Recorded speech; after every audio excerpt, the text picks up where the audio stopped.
প্রিয়জনেরা, প্রভু যিশুর নামে প্রেম দিয়ে অভিনন্দন জানাই। এই সকালটা আপনার জন্য কেমন যাচ্ছে? প্রতিদিন ঈশ্বরের অনুগ্রহ তাজা থাকে। প্রভু প্রত্যেক দিন আমাদের নতুন অনুগ্রহ দেন আর আমাদের পথ প্রদর্শন করেন। ঈশ্বরের অনুগ্রহই আমাদের সামলে রাখে। আজকে হয়তো আপনার জীবনে বাধা আসতে পারে।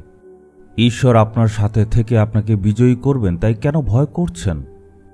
তাই ভয় করবেন না। আপনি হয়তো ভাবছেন, এই ঘোড়াটা এখানে কেন? বাইবেলে লেখা আছে, ঈশ্বর তার সন্তানদের যুদ্ধের সবচেয়ে শক্তিশালী আর ভালো ঘোড়া করে দেবেন। এই প্রতিজ্ঞার স্মরণেই এটা বানানো হয়েছে। ঘোড়ার ব্যাপারে 6টি ব্যাপার লেখা আছে, সেগুলি পবিত্র শাস্ত্রে দেখতে পাই। আমাদের জীবনের সকল যুদ্ধের জন্য ঘোড়ার মতো কাজ করতে হবে। এই পথটাকে স্মরণ করার জন্যই আমরা এখানে এই ঘোড়াটা বানিয়েছি। এটা এলএম গার্ডেনও রয়েছে, যেটা ট্যাবারনেকল অফ গডের চত্বরে। এখানে থাকার আর সভা আয়োজনের জায়গা আছে। এখানে পদও লেখা আছে।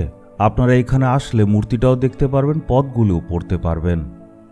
আপনি অপেক্ষা করছেন আজকে ঈশ্বরের বাক্যটা কি?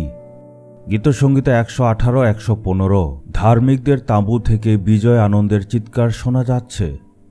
বিজয়ের চিৎকার, কান্নার চিৎকারও আছে, আবার কুড়কুড়ামির চিৎকারও রয়েছে। অনেকে সব কথাতেই কুড়কুড়ামি করে, আবার অনেক সময় হতাশার চিৎকারও হয় যে বেঁচে আমার কি লাভ।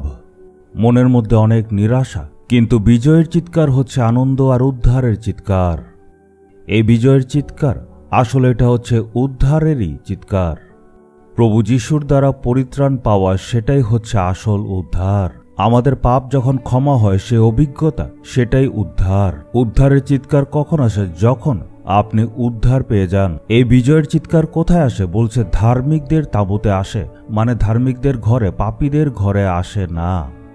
পাপীদের ঘরে রাগের চিৎকার, নিরাশার চিৎকার, কুড়কুড়ামি আর সমালোচনার চিৎকার, এই চিৎকারই শোনা যাবে, কিন্তু ধার্মিকদের ঘরে বিজয়ের চিৎকার। আপনি কি ধার্মিক? আপনি ভাবছেন কিভাবে ধার্মিক হয়?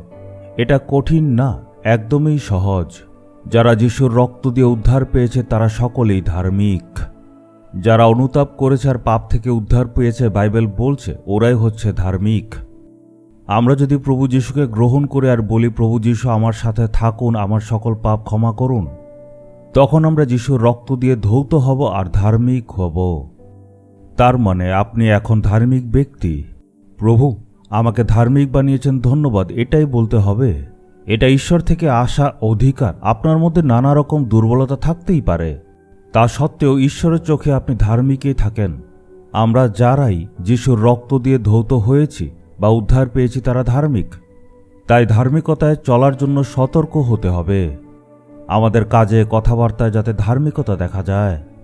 অধার্মিকদের মতো যাতে কাজ না করি, যাতে কথা না বলি। তখনই আমাদের ঘরে উদ্ধারের এবং বিজয়ের চিৎকার শোনা যাবে।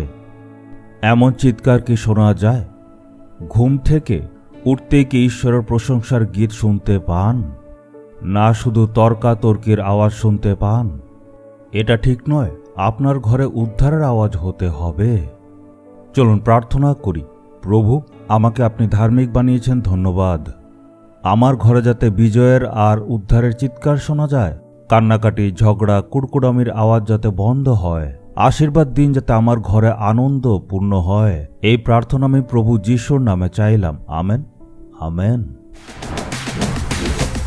জিসাস রিডিমস বেঙ্গলি ইউটিউব চ্যানেলটি সাবস্ক্রাইব করুন,